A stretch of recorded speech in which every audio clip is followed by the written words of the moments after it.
지금 정치계의 가장 큰 화두는 다름 아닌 공소 취소 거래설입니다. 어떻게 보십니까? 그래도 좀 정리가 돼가고 있는 거 아닌가 싶긴 하거든요. 예. 왜냐하면 이제 정청래 당대표가 이거 공천 취소에 대한 거래는 있을 수도 없고 있는 것도 아니고 사실과 무근하기 때문에 당에서는 정정당당하게 강력하게 대응하겠다라고 했거든요. 예. 그리고 김어준 씨도 뉴스공장을 통해서 이 사건은 지금 그 장인수 기자가 당 차원에서 고발을 당했고 그다음에 근거를 더 추가적으로 내지 못하고 있고 그런 면에서는 더 나아가지는 못할 것 같다라고 방송에서 언급을 했어요. 그래서 예.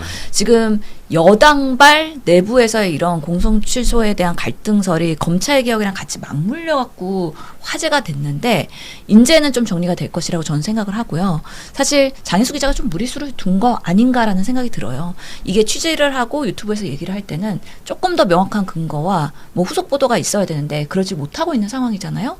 그리고 이재명 대통령이 생각했을 때 본인의 공소 취소를 그렇게 뭔가 핵심 고위 관계자를 통해서 검찰에 그렇게 하는 게 가능하지도 않고 사실은 그건 무리수이기 때문에 오히려 리스크가 너무 높아서 예. 그런 부분에 있어서 시도할 거라고 생각도 안 합니다. 원칙적으로. 그렇기 때문에 오히려 결론적으로는 국민의힘에서 뭐 특검하자, 국정조사하자 막 이렇게 뭐 대통령 탄핵까지 언급하면서 들고 들어오거든요. 예. 그래서 무리한 국민의힘의 공격으로 그냥 공수표만 날리다가 흐지부지 될 것 같다라고 저는 생각을 합니다. 예.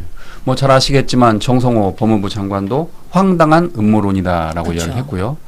뭐 하나의 에피소드가 될 수 있겠지만 이 과정에서 좀 이렇게 무슨 일이 있었냐면 그 임은정 그 동부지검장이 정성호 법무장관과의 그 문자 메시지를 공개를 했습니다. 그렇죠. 그러니까 그 내용인즉슨 자기는 공소 취소 메시지를 받은 적이 없다 그런 내용인데 JTBC가 이제 단독 보도를 한 건데 JTBC가 그 고위 검사장들한테 다 물어봤나 봐요. 예, 예. 혹시 이런 메시지를 받았냐 물어봤더니 예.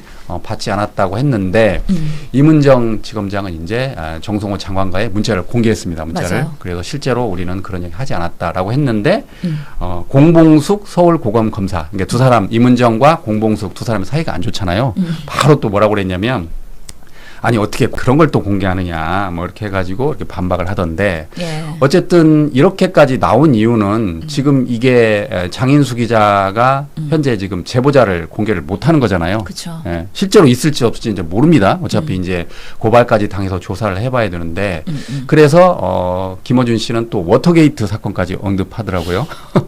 이게 막 파장이 만만치 않습니다 지금. 그러니까 하필 또 뉴스공장에 출연해갖고 하니까 예. 그렇게 파급력이 컸던 거거든요. 예, 예. 그러다 보니까 김어준 뭐 배후에 있는 거 아니야. 또 정청래 당대표의 입장은 뭐야. 뭐 이렇게까지 일파만파 될까봐 마음 졸이면서 이 사건을 봤어요. 그리고 예. 저도 그날 JTBC에서 단독 보도하는 날 JTBC 출연하면서 예. 이게 단독으로 나오는 그 타이밍에 출연하고 있었거든요. 그러셨어요? 예, 그래서 언급을 했는데 결국에는 다 취재해가지고 고위직의 검사장들 그리고 부장검사, 차장검사 이런 메시지 받은 적 있냐 했을 때 사실 무근이고 우리는 기사로만 봤다라고 예. 얘기한 거고 임은정 우리 검사까지 여기는 또 오해받을 소지가 많은 사실 그렇죠. 검사의 예, 예. 그러니까 억울하니까 정부. 이제 문자 메시지 예. 공개한 것 같아요. 명확하게 팩트를 갖다 박으면서 나는 정말 이런 부분을 받은 적이 없다라고 얘기한 거고 정성호 장관도 마찬가지예요.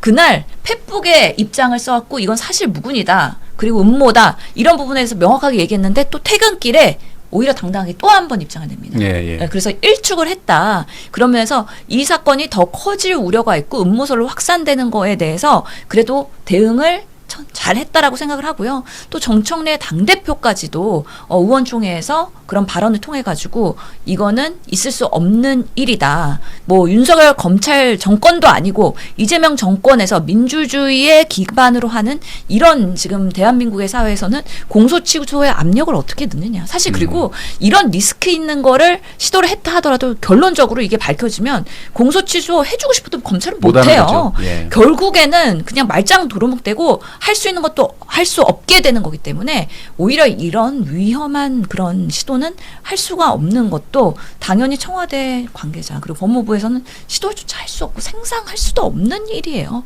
그래서 지금으로서는 지금 민주당이 국정조사 요구서를 냈고 본회의에 보고가 됐고 그렇기 때문에 이제는 사실관계에 대해서 무리하게 검찰의 조작과 기소로 이재명 대통령의 사건들이 이렇게까지 왔다면 정말 그것을 명명백백하게 국민들한테 사실관계를 드러내고 있고 그래서 이게 공소를 유지하는 게 맞느냐 아니냐에 대해서 판단을 받을 수밖에 없는 더 국정조사가 필요성이 강화되고 있는 시점이다라고 말씀드리겠습니다.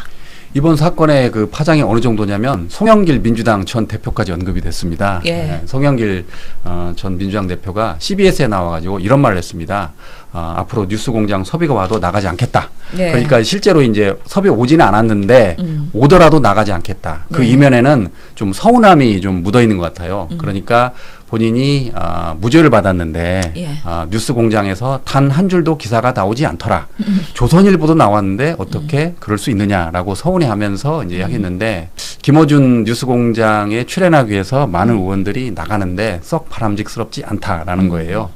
이게 참 쉽지 않은 현실입니다. 현실적으로. 그러니까요. 저희 우리 진보 채널에서는 사실 뉴스공장, 매불쇼 이런 건 되게 소중한 채널이잖아요. 예, 예. 그렇기 때문에 정말 조중동에서 이상하게 왜곡 보도하는 거에 대해서 팩트와 사실 기반으로 사실 억울함을 많이 풀어줬기 때문에 그래서 민주당 의원들이나 정치인들이 정말 신뢰하던 그런 채널이었는데 이번 사태로 조금은 많은 사람들이 특히 민주당의 지지자분들도 다양한 생각, 복잡해졌다고 저는 생각을 하거든요.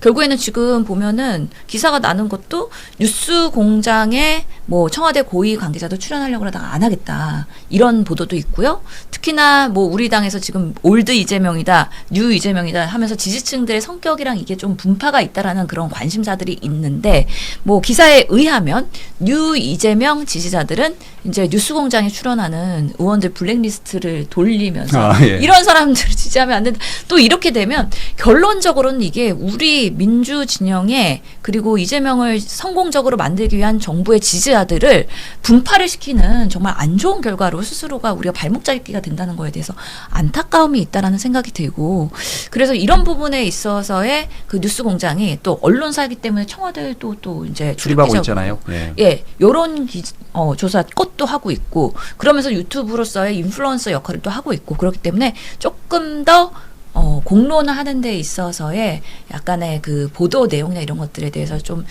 촘촘하게 바라볼 필요가 있다. 그래서 김어준 총수도 뭐 장인성 기자 그렇게 하는 거에 대해서 명확하게 모르고서는 사실 그날 방송이 됐다고 입장을 밝혔는데 그러면서 이런 단독 이런 것들이 파급력이 큰 만큼 그만큼의 신중함도 같이 가졌으면 좋겠다라는 바람이 있습니다.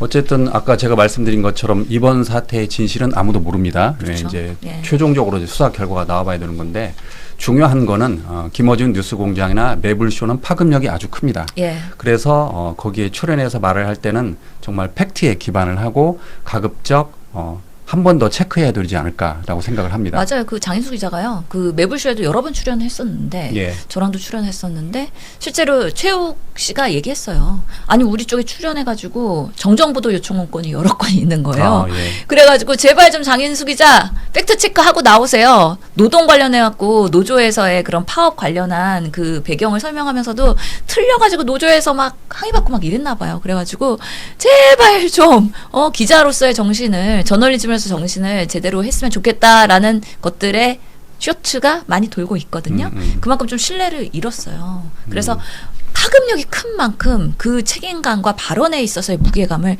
제발 우리가 좀 신중하게 그리고 민주당과 성공하는 이재명 정부를 위해서 지금 특히 지선을 앞두고 있잖아요. 우리 내부에서 자중질환하는 모습은 정말 우리끼리 정말 동력을 깨뜨리는 부분이기 때문에 타겟은 상대방 야당 그리고 정말 대한민국에서 부조리한 부분들 이런 부분에 우리가 더 포커싱했으면 좋겠다라는 바람을 가지고 앞으로도 언론 활동을 지켜보도록 하겠습니다.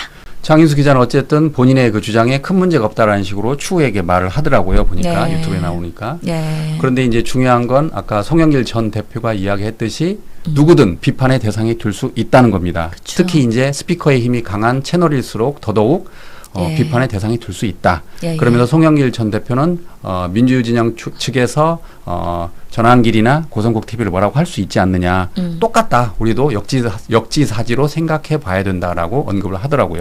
그러니까 저도 방송 나가서 이제 상대 패널 있잖아요. 예. 고성국 전환길 얘기 나오면 항상 우리 쪽을 받아쳐서 되돌아오는 게 예. 그런 우리 쪽에서의 조금 더 너무 뭐 그런 부분이 있지 않느냐라고 비판을 항상 받아요. 근데 저희는 김어준과 어떻게 고성국이 똑같냐라고 좀 반박을 하죠. 예. 그래서 그거는 사실 동등한 비교는 아니라고 보이긴 하지만 그럼에도 불구하고 지금까지 그 김어준 총수도 뭐 딴지일보부터 해갖고 여기까지 오는데 얼마나 많은 노력과 그 민주당의 그런 협력을 가지고선 여기까지 왔습니까? 그래서 우리가 비상계엄, 내란 이런 것들을 극복해야 되는 시점에서 김어준 총수도 정말 생명의 위협을 받을 만큼의 큰 그런 어려움을 겪으면서 여기까지 온 만큼 계속해서 대한민국의 발전을 위해서 그런 채널의 역할과 앞으로의 기능이 어떻게 되는지 계속 고민할 거라고 저는 기대합니다. 예. 그리고 송영길 대표 불러주시고요.